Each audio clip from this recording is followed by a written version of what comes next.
koníka si prikryl, pod sedlom hreje deka. Vonku je tma a hmla, no nášho Martina vedie jasný zvuk zvonov. Počuje zvony od mesta Ámien. Alebo je to Prešporok? V srdci Prešporka stojí chrám. V jeho veži visí zvon.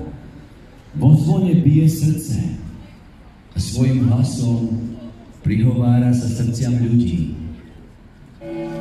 Bim bam, bim bam, bim bam, bim a volá sa Vederín. Toto je zvon Vederín.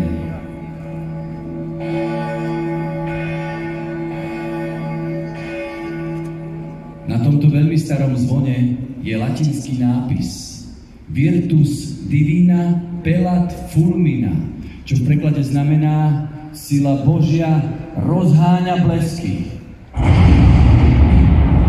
Deti, skúsme to spolu, opakujte po mne. Virtus divina pelat fulmina.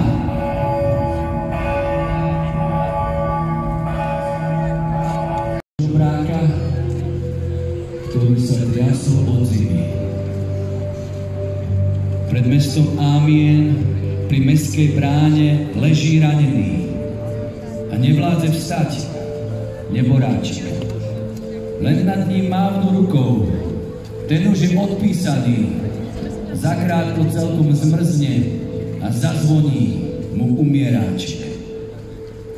Vidí ho však Martin a ticho si hovorí: trasie sa zimou, chudák, v tenkej košeli, chorý.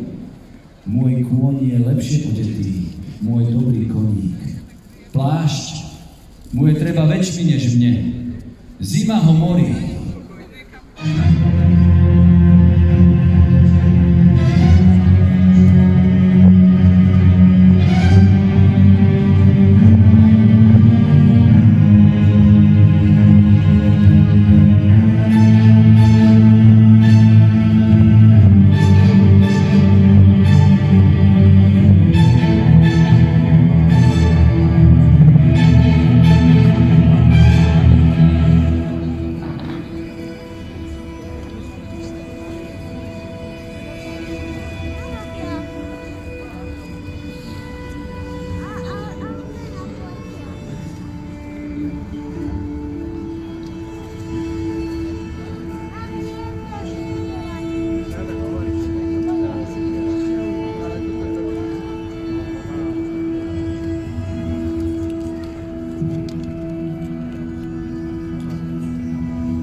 Zachránil úbohého žobráka od istej smrti od zimy.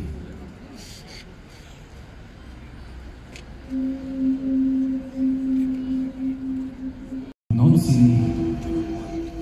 mal Martin sen. Videl v ňom Krista.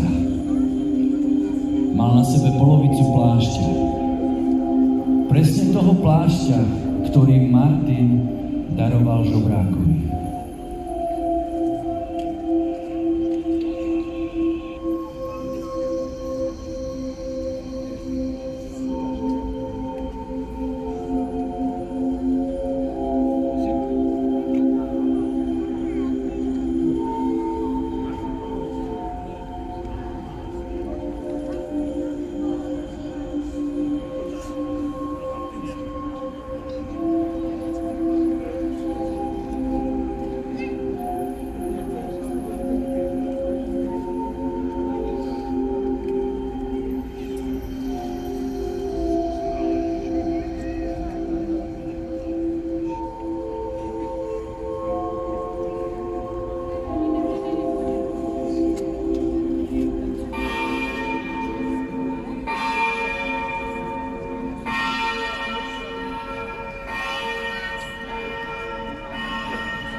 Martina teraz hreje plameň v srdci.